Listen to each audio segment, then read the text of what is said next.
Hello மக்களே! நம்ம எதிர்பார்த்த மாதிரியே அதிரடியாக சாண்ட்ரா அவர்கள் உள்ள வந்திருக்காங்க. சாண்ட்ரா அவர்கள் நெறைய அக்கவுண்ட் ஓப்பன் பண்ணிட்டு போயிருக்காங்க. ஸோ அந்த அக்கவுண்ட்டுக்கெல்லாம் பார்த்தீங்க அப்டின்னா, பணம் போடுறதுக்காக இப்போ வந்திருக்காங்க. சொல்லப்போனா ரம்யா ஜோ பார்த்தீங்கன்னா, ஒரு பெரிய அக்யூசேஷன் வச்சிருந்தாங்க. என்ன பாம்பு அப்டின்ற மாரி சொல்லிட்டாங்க அப்டின்னு சொல்லி, அதுக்கு விடை தெரிஞ்சே ஆவணும். கனியக்கா அவர்கள கெழவி அப்டின்னு சொல்லியிருக்காங்க. அதுக்கு விடை தெரிஞ்சே ஆவணும். இந்த மாதிரி ஏகப்பட்ட அக்கவுண்ட் ஓப்பன் பண்ணி விட்டு போயிருக்காங்க. எஸ்பெஷலி பார்த்தீங்க அப்டின்னா, திவ்யா கணேஷ் மேல சந்தேகப்பட்டாங்க. சொல்லப்போனால் போகும்போது கூட பார்த்தீங்கன்னா, பெருசா நல்லா பேசாம போயிட்டு இருந்தாங்க.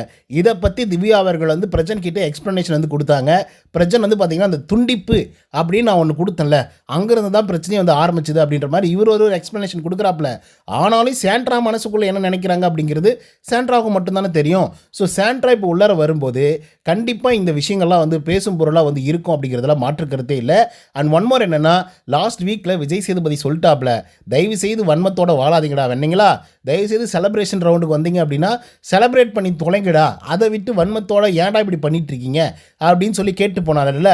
அதனால எல்லாரும் அமைதியாக இருக்காங்க அப்படின்னு பார்த்தா, நம்ம சாண்ட்ராக்காவே உள்ளர இல்லை ரம்யா, நான் அப்படியெல்லாம் சொல்ல கிடையாது, நீ வேணா போய் வீடியோ பாரு அப்படின்ற மாதிரி ரம்யா கிட்ட கொளுத்தி போட்டிருக்காங்க. ஸோ அதனால் அமித் அவர்கள் பொங்க ஆரம்பிச்சிட்டாப்புல. கண்டிப்பாக திவ்யாவும் பொங்க ஆரம்பிப்பாங்க. நம்ம கனி அவர்கள் ஆல்ரெடி டிசைடடாக தான் வந்திருக்காங்க, சாண்ட்ரா உள்ளே வரணும், நான் இதை பற்றி கேட்டே தீரணும் அப்படின்னு சொல்லி. ஸோ அதனால் கண்டிப்பாக இன்றைக்கி ஒரு பிளாஸ்ட் இருக்க போகுது அப்படின்றதுல மாற்று கருத்தே இல்லை. இன்றைக்கி என்ன வெட்னஸ்டேவா, நாளைக்கு மேபி நாளைக்கு இல்லை நாளாக அன்றைக்கி பார்த்திங்க அப்படின்னா கிளம்பி போயிடுவாங்க. நாளைக்கு போயிடுவாங்கன்னு நினைக்கிறேன் எல்லாருமே. எல்லா எக்ஸ் கண்டஸ்டண்ட்டும் வெளியே போயிடுவாங்க. ஸோ அதுக்கப்புறம் இந்த ஃபைனலிஸ்ட் பார்த்திங்கன்னா, இந்த க்ரூமிங் பண்ணுறது, ஹேர் கட் பண்ணுறது, அவங்கள ரெடி பண்ணுறது, அழகுப்படுத்துறது, இந்த மாதிரிலாம் நடக்கும். அப்புறம் இந்த எக்ஸ் கண்டஸ்டண்ட்டுகளுக்கு இந்த டான்ஸ் ஆடுறது, பாட்டு பாடுறது, காமெடி பண்ணுறது அப்படின்னு சொல்லி அந்த ஸ்டேஜ் பர்ஃபார்மன்ஸ்க்காக அவங்க ப்ரிப்பேர் பண்ணுவாங்க. ஓகேவா? ஸோ இப்படி தான் நடக்க போகுது. இப்போ சாண்ட்ரா அவர்கள் என்ன மாதிரியான சம்பவங்கள் பண்ணியிருக்காங்க, அது எப்படிலாம் பிளாஸ்ட் ஆக போகுது அப்படிங்கிறத பார்த்துடுவோமா? ஸோ அதுக்கு முன்னாடி சப்ஸ்கிரைப் பண்ணாதவங்க சப்ஸ்கிரைப் பண்ணி வச்சுக்கோங்க. லைக்கை போட்டு வீடியோ பாருங்கள். வாங்க இந்த வீடியோக்குள்ள போகலாம். சாண்ட்ரா ரொம்ப அன்எக்ஸ்பெக்டட் ஒன் ஆஃப் த கண்டஸ்டண்ட்டாக வீட்டுக்குள்ளே வேறு மாதிரி சம்பவத்தை ஃபஸ்ட்டு 2-3 வீக்ஸ் பண்ணாங்க. அதாவது அவங்க first 2-3 weeks wild card entry கொடுத்துருந்தாலும் செமையான வாக்குகள் அப்படியே குவிச்சு தள்ளிட்டு இருந்தாங்க. மக்கள் அப்படியே என்னமா வாரி இறைச்சாங்க தெரியுமா ஓட்டிங்ஸை. என்னடா இப்படி கேம் விளையாடுது, வேற மாதிரி பண்ணிடுச்சு. சீக்ரெட் டாஸ்க்கெல்லாம் பார்வதிலாம் அடித்து ஓட விடுது, கமருதீனை அடித்து ஓட விடுது. இந்த பக்கம் பார்த்தாக்கா விக்ரம் எல்லாருமே பார்த்திங்கன்னா போட்டு வெளுன்னு வெளுத்து விட்றாப்புலையே. ஸோ இந்த பொண்ணு தான்டா இந்த வருஷத்தோட டைட்டில் வின்னர் அப்படின்ற மாதிரி ஒரு சுச்சுவேஷன் இருக்குது. ஏன்னா அந்த 30 நாளைக்குள்ளே யாரையுமே டிசைட் பண்ண முடியல, இவங்க நல்ல பிளேயர், இவங்க மிச்சரு, இவங்க நல்லா ப்ளே பண்ணுவாங்க அப்படின்ற மாதிரி. ஏன்னா எல்லாருமே ஒஸ்ட் டு த கோராக தான் இருந்துட்டு இருந்தாங்க. சரி, அதனால் அந்த வைல்டு கார்டு என்ட்ரியில் வந்தவங்களாவது ஒழுங்காக பண்ணுவாங்க, அவங்கள டைட்டில் வின்னர் ஆக்கலாம் அப்படின்னு சொல்லி தான் எல்லோரும் யோசிச்சு வச்சுருந்தாங்க. அதுக்கேற்ற மாதிரி சாண்ட்ரா உள்ளர வந்தாங்க. பட் ஒரு 2-3 வீக்ஸ் நல்லா பண்ணாங்க மக்களே.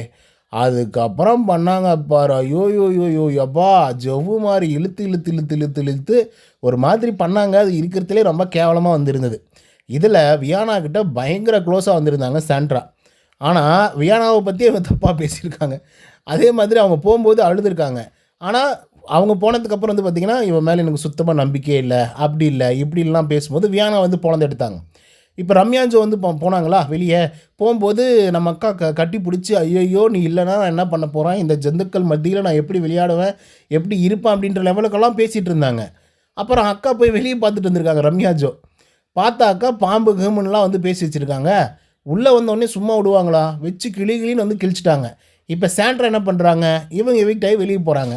வெளியே போனதுக்கப்புறம் என்ன பண்ணுறாங்க, ரம்யா ஜோவுக்கு நான் பதிலடி கொடுத்தே ஆகணும், இந்த பிரச்சனையை பற்றி நான் பேசி ஆகணும் அப்படின்னு சொல்லி என்ன பண்ணுறாங்க, பேச ஆரம்பிக்கிறாங்க, பார்க்க ஆரம்பிக்கிறாங்க. வீடியோஸ் எல்லாம் பார்த்துட்டு உள்ளர வந்திருக்காங்க. உள்ளர வந்தோடனே பிரச்சனைக்கு ஒரு ரோஸ் எல்லாம் கொடுத்து, இந்த 20 நாட்களில் நீ யார் என்னன்றதை என்னால் புரிஞ்சிக்க முடிஞ்சு, அப்புறம் அந்த ரோஸ் எல்லாம் கொடுத்து ஒரு மாதிரி ஐ லவ் யூ மூமெண்ட்லாம் பார்த்திங்கன்னா க்ரியேட் பண்ணியிருந்தாங்க, ப்ரொப்போசிங் மூமெண்ட்லாம்.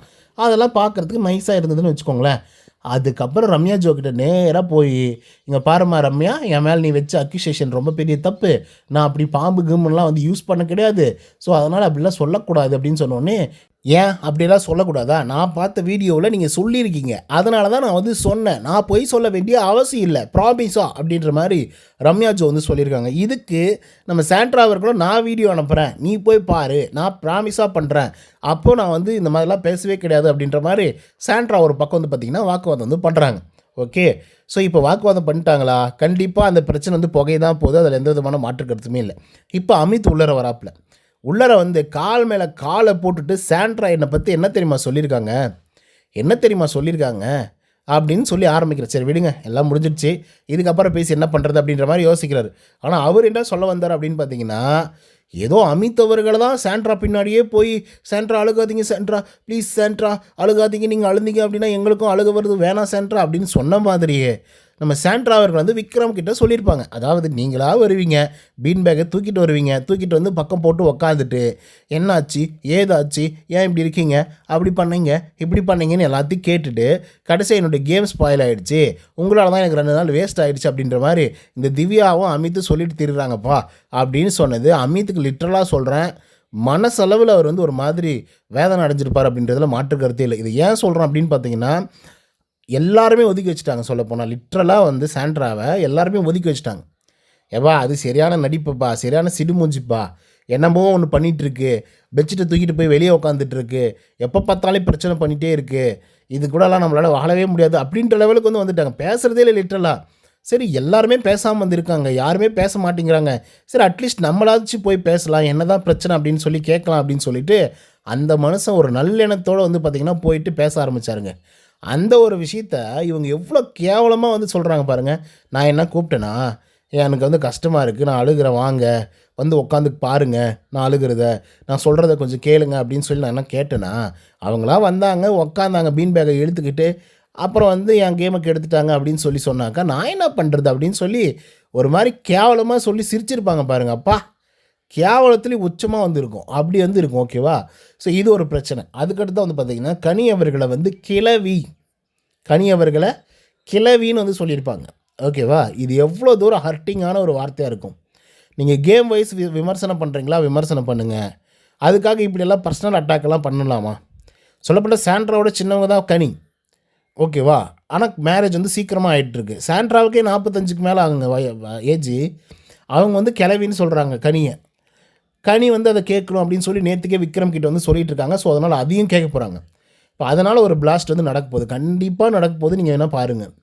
இந்த பொம்பளைக்கு ஏதோ ஒரு இதுதான் இருக்குது, ஏதோ ஒரு பிரச்சனை இருக்குது, மண்டைக்குள்ளே ஏதோ ஒரு பிரச்சனை வந்து இருக்குது. அப்புறம் சுபிக்ஷா வந்து ஸ்கூபி டூ அப்படின்னு சொல்கிறது, ஸ்கூபி டூப்ன்றது ஒரு படம். அந்த படம் வந்து பார்த்திங்க அப்படின்னா நாயை வச்சு பேஸ் பண்ண ஒரு படம். அந்த மாதிரி அந்த நாய் பின்னாடியே போகும்ல, அதே மாதிரி விக்ரம் பின்னாடியே ஸ்கூபி டூப் மாதிரியே இருந்து அந்த பொண்ணு வந்து நாய் மாதிரி போய்கிட்டே இருக்குது அப்படின்னு சொல்லியிருக்காங்க. இல்லை எவ்வளோ கேவலமான வார்த்தைகள் தெரியுமா? அதுக்கப்புறம் வந்து பார்த்திங்க அப்படின்னா டிவார்மிங் டேப்லெட்டை கொடுங்க, அதை வந்து குடிச்சிட்டு சாப்பிட்டோன்னு சொல்லியிருக்காங்க. என்னென்னமோ பண்ணியிருக்காங்க மக்களே, என்னென்னமோ வார்த்தைகளை வந்து விட்டுருக்காங்க. இப்போ உள்ளர வந்த உடனே உத்தமர்கள் மாதிரி வந்து பார்த்திங்கன்னா இவங்க பண்ணுற வேலைகள்லாம் இருக்குல்ல, ஐயோ யோ யோ யோ யப்பா, யாருமா நீ? ஏம்மா நாங்கள் எல்லாத்தையும் பார்த்துட்ருக்கோம்மா, உள்ளே இருக்கிறவங்களும் அதை தான் சொல்கிறாங்க, வெளியே இருக்கக்கூடிய நாங்களும் அதை தான் சொல்லிகிட்டு இருக்கோம். நீ அதெல்லாம் விட்டு புதுசாக ஒரு பெர்ஸ்பெக்டிவெல்லாம் க்ரியேட் பண்ணிகிட்டு இருக்காதீங்க அப்படின்ற மாதிரி இருந்திருந்தது. ஆக்சுவலாக இந்த சாண்ட்ராவை எதுக்கு தெரியுமா உள்ளே அனுப்பிச்சாங்க? சாண்ட்ராவும் பிரச்சனையும் ஒன்றா அனுப்பிச்சதுக்கான காரணம் என்ன தெரியுமா? அவங்க ஃபினான்சியலாக ப்ராப்ளத்தில் இருக்காங்க, கப்புள்ஸாக வந்து கேம் விளையாடணுன்னு வந்தாங்க அப்படின்றதெல்லாம் தாண்டி சோசியல் மீடியாக்களில் இந்த கப்புள்ஸ் அப்படின்றது வந்து பார்த்திங்க அப்படின்னா கப்புள்ஸ் வீலாகு, கப்புள்ஸ் சேனல்ஸ் எல்லாம் வந்து பார்த்திங்கன்னா பயங்கரமாக ட்ரெண்ட் ஆகிட்டு இருக்கு. அதுக்கு வந்து நிறைய பேர் வந்து அடிக்டடாக இருக்காங்க, பயங்கரமாக ஃபயர் விடுறாங்க, அண்ணா அக்கா அப்படின்ற ரேஞ்சுக்கு வந்து பார்த்திங்கன்னா பேசிக்கிட்டு வந்து இருக்காங்க.